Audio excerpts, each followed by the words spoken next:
کہ ان حالات میں باندھے ہوئے سر پر کفن آیا.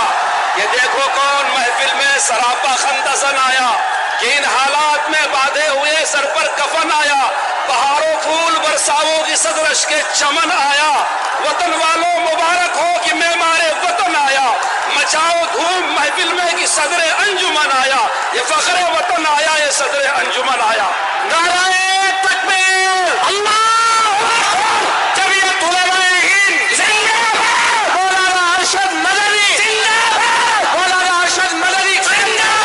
قدم بڑھاؤ, ہم مولانا ارشد مدنی قدم بڑھاؤ, ہم تمہارے ساتھ ہیں. نعرہ تکبیر زندہ باد. جمعیت علماء ہند زندہ باد. جمعیت علماء بیار زندہ باد. مولانا ارشد مدنی زندہ باد. مولانا ارشد مدنی قدم بڑھاؤ, ہم تمہارے ساتھ ہیں. جمعیت علماء ہند زندہ باد. نعرہ تکبیر, اللہ اکبر. بسم اللہ الرحمن الرحیم. شہر پٹنہ کے معزز حضرات, جمعیت علماء ہند کے ورکرز اور بہار سے آئے ہوئے جمعیت علماء ہند کے شہدائی جو حضرات ہال میں موجود ہیں اور بہت سے لوگ ہال کے باہر بھی ہیں. جمعیت علماء ہند کا یہ اجلاس صوبہ بہار میں بلایا گیا ہے. آپ حضرات کو یہ بات ضرور معلوم ہوگی اور جمعیت علماء کے ورکرز اس بات کو جانتے ہیں کہ جمعیت علماء تقریباً 100 سال سے اس ملک کے اندر ایسی پیار و محبت کے ساتھ قربانیاں دیتی چلی آئی ہے جس کے اندر ذات, برادری, مذہب, مالداری اور فقر ہر چیز سے اوپر اٹھ کر جمعیت علماء نے ہمیشہ ملک کی آزادی کے لیے, ملک میں امن و امان کو پیدا کرنے کے لیے,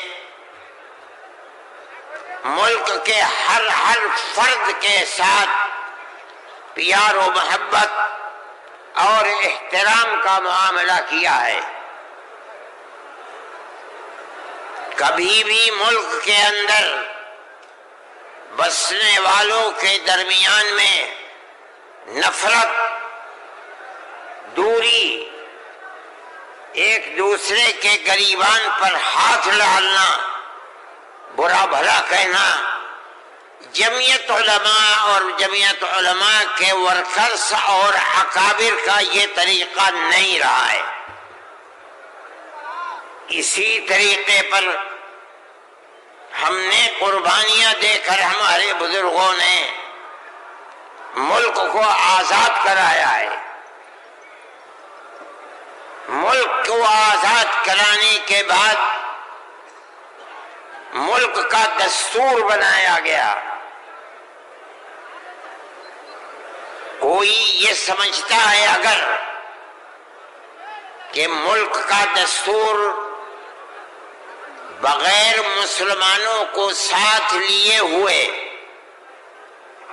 صرف ہندوؤں نے دستور بنایا ہے تو وہ بسم اللہ کے گنبد میں رہتا ہے, اسے دنیا کا کچھ پتہ نہیں ہے. کیونکہ اس ملک کی آزادی میں ہمارا کردار 145 سال کا کردار ہے. کسی کا کردار اتنے لمبے زمانے تک نہیں ہے کہ وہ مرتے مارتے پھانسی کے پھندوں کے اوپر لٹکتے اپنی گردنوں کو کٹواتے ہوئے 145 سال تک اس ملک کے اندر ہم نے کام کیا ہے۔ 1803 سے لے کر 1947 تک اگر کوئی مائی کا لال ہے، دودھ پیا ہے، تو آ کر کے کہے کہ اس کا کردار 145 سال کا کردار ہے۔ جمعیت علماء کہتی ہے یہ علماء کا کردار ہے۔ یہ کردار پیار و محبت کے ساتھ تھا، غریبان پکڑ کر یہ کردار نہیں تھا۔ ایک دوسرے کے درد میں اور سکھ میں ہر چیز کے اندر شریک تھا۔ یہ ہمارا کردار تھا۔ ہم نے اس طرح سے اس ملک کو آزاد کرایا، کوئی نہیں تھا آزادی کی آواز اٹھانے والا۔ 1803 سے ملک کے لیے قربانی دینے والے 1857 کے اندر صرف دہلی کے اندر 33,000 علماء کو قتل کیا گیا۔ سنبھل میں، مراد آباد میں، میرٹھ میں سینکڑوں علماء کو جس کے جسم کے اوپر لباس عالموں جیسا ہوتا تھا اس کو پھانسی کے تختے پر چڑھا دیا جاتا تھا۔ کوئی نہیں تھا، کانگریس کا وجود بھی نہیں تھا۔ کانگریس تو بنی ہے 1883 میں اور 1885 میں اس کا پہلا اجلاس ہوا ہے، جبکہ 1803 سے حضرت شاہ عبدالعزیز صاحب نے اعلان کر دیا تھا کہ ہمارا ملک مسلمانوں کا یا ہندوؤں کا ملک نہیں ہے، نہیں رہا، یہ انگریزوں کا ملک ہو گیا، ہم غلام بن گئے۔ اب غلامی کی زنجیروں کا توڑنا اور جہاد کرنا ہر ایک کا فرض ہے، اور اس کے بعد جہاد پر لگ گئے۔ کوئی مائی کا لال نہیں تھا جو انگریز کی اس طاقت کے مقابلے میں کھڑے ہو کر غلامی کی زنجیروں کو توڑنے کے لیے اپنی زبان کو کھول سکے۔ اس اعلان کے تقریباً 80-82 سال کے بعد کانگریس بنی، اور کانگریس کا جو مقصد تھا، جو آج بھی کتابوں میں موجود ہے، وہ ملک کی آزادی نہیں تھا۔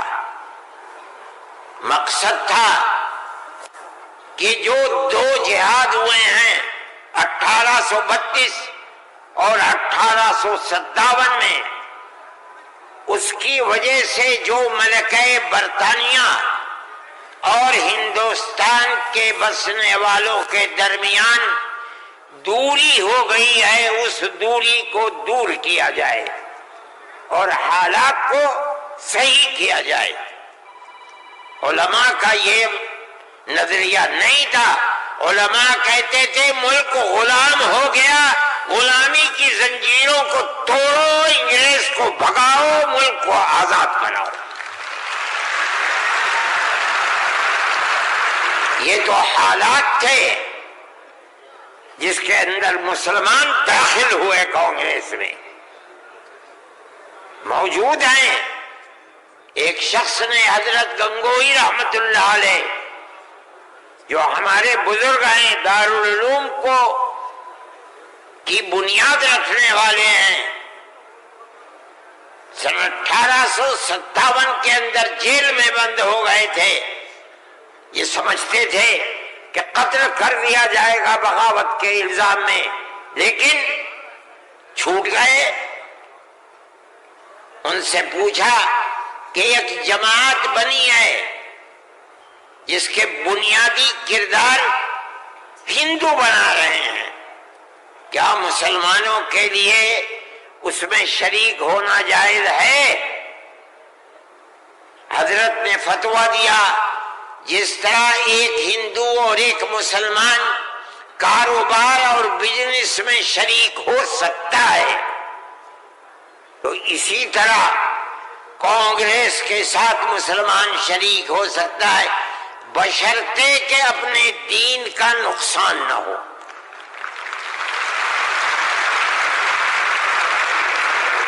اس کا مطلب نہیں سمجھے تھے لوگ، مطلب یہ ہے کہ ہماری تحریک ہے کہ مسلمان اور ہندو جب تک ساتھ نہیں ہوگا ملک آزاد نہیں ہوگا۔ تم اس کے اندر گھسو اور اتنی طاقت پیدا کرو اپنی گھس کر کہ کانگریس کو مجبور کر دو کہ وہ اپنا نقطہ نظر بدل کر ملک کی آزادی کے لیے جد و جہد کرے۔ چنانچہ کانگریس نے اپنا نقطہ نظر بدلا، ملک کی آزادی کو اپنا نقطہ نظر بنایا، اور پھر اس کے بعد ہندو اور مسلمانوں نے شریک ہو کر ایک دوسرے کے ساتھ چل کر ملک کی آزادی کے لیے آواز اٹھائی، قربانیاں دی ہیں، اور انہی قربانیوں کے نتیجے کے اندر ملک آزاد ہوا۔ میرے بھائی، اس بات کو سمجھیے، جیسے جیسے ملک کی آزادی قریب ہوتی جاتی تھی، جمعیت علماء ہند بار بار کانگریس سے کہتی تھی کہ ہم نے تمہارا ساتھ دیا ہے، آج ہم تمہارے ساتھ کھڑے ہیں، ہمیں یہ بتاؤ کہ ملک کی آزادی کے بعد ملک کا دستور کیا رہے گا، کیا سیکولر دستور ہوگا یا مذہبی حکومت ہوگی؟ اگر سیکولر دستور ہوتا ہے ہم تمہارے ساتھ ہیں، اور اگر سیکولر دستور نہیں ہوتا تو ملک کی آزادی میں ہم تمہارے ساتھ نہیں ہیں۔ بار بار ہمارے پاس کانگریس ورکنگ کمیٹی کی تجاویز موجود ہیں، کانگریس بار بار عہد کرتی ہے کہ ملک آزاد ہوگا تو ملک کا دستور سیکولر دستور ہوگا، ہر اقلیت کو اپنے مذہب کے اوپر آزادی سے چلنے کا اختیار ہوگا۔ چنانچہ ملک آزاد ہو گیا۔ اب ملک کی آزادی کے بعد ایک طبقہ اٹھا جس نے یہ کہا کہ کھیر مل گئی ہے، اب اسے کھانے کا وقت آ گیا ہے۔ انہوں نے کہا کہ ملک کی دستور ہندو دستور بنے گا، سیکولر دستور نہیں بنے گا۔ جمعیت علماء کے لوگ تھے، مولانا ابوالکلام آزاد تھے جو جمعیت علماء کی ورکنگ کمیٹی کے ممبر تھے، مولانا مدنی تھے، مفتی اعظم مفتی کفایت اللہ تھے، مولانا حفظ الرحمان سوہروی تھے، اور ان کے پیچھے لاکھوں آدمی تھے۔ انہوں نے کہا جو ہم سے وعدے کیے ہیں ان وعدوں کو پورا کرو۔ اگر ملک کی تقسیم ہوئی ہے اور مسلمانوں کو ایک حصہ دے دیا، تم نے دیا ہے دستخط ملک کی تقسیم پر، تم نے کیے ہیں، ہم نے جوتے کھائے ہیں، ہمارے گلوں کے اندر جوتوں کے ہار پڑے ہیں، مگر ہم نے ملک کی تقسیم کو منظور نہیں کیا۔ ہم سے جو وعدہ کیا تھا اس وعدے کو پورا کرو۔ جو دستور کے اندر دفعات ہیں کہ ہر اقلیت کو اپنے مذہب پر چلنے کا حق ہے، یہ دفعات جمعیت علماء کی دی ہوئی دفعات ہیں۔ مولانا ابوالکلام آزاد کی دی ہوئی دفعات ہیں، مولانا مدنی کی دی ہوئی دفعات ہیں، مفتی کفایت اللہ کی رکھی ہوئی دفعات ہیں، جن دفعات کی بنیاد پر ہر اقلیت ملک کے اندر ملک وہ حصہ سمجھتی ہے جو حصہ کوئی اکثریت کا فرض سمجھتا ہے۔ یہ جمعیت علماء کی تاریخ ہے۔ ہم اپنے مذہبی اعتبار سے دستور کو ہاتھ میں لے کر کہہ سکتے ہیں کہ ہمیں اپنے مذہب پر چلنا اور مذہب کو اختیار کرنے کا حق ہے، اس دستور کے اندر ہے۔ نعرہ تکبیر، میرے بھائی، نعرہ تکبیر، میرے بھائی، میرے پاس واٹس ایپ نہیں ہے، میں یہ لغو کام نہیں کرتا، نہ مجھے فرصت ملتی ہے کہ میں اب دیکھتا ہوں ہر وقت واٹس ایپ کو۔ مجھے آج صبح ایک صاحب نے دکھلایا کہ کل مودی جی نے، وہ بڑے آدمی ہیں، میرے ملک کے وزیر اعظم ہیں، انہوں نے تقریر کی ہے اور اس کے اندر یہ فرمایا ہے کہ وقف ہندوستان کے دستور کے اندر وقف کوئی چیز نہیں ہے۔ مجھے حیرت ہوئی کہ ایک ملک کا وزیر اعظم اور ہندوستان جیسا وزیر اعظم یہ بات کہہ رہا ہے۔ میں کہتا ہوں کہ وقف قرآن کا فیصلہ ہے، اللہ کے نبی حضرت محمد کا فیصلہ ہے، ہمارے دین کا دل ہے۔ وقف کا لفظ نہیں آیا، لیکن یہ بات آ گئی 25 اور 26 دفعات کے اندر کہ اس ملک میں ہر اقلیت کو اپنے مذہب کو پکڑنے، اپنے مذہب کو چلنے کا اختیار ہے۔ کیا مطلب یہ ہے کل کو آپ کھڑے ہو کر کہہ دیں کہ نماز کا ذکر دستور کے اندر نہیں ہے، حج کا نام دستور کے اندر نہیں ہے، زکوٰۃ کا نام دستور کے اندر نہیں ہے، رمضان کے روزوں کا نام دستور کے اندر نہیں ہے، اس لیے ہر چیز کو مٹا دیا جائے۔ یہ کیا چیز ہے؟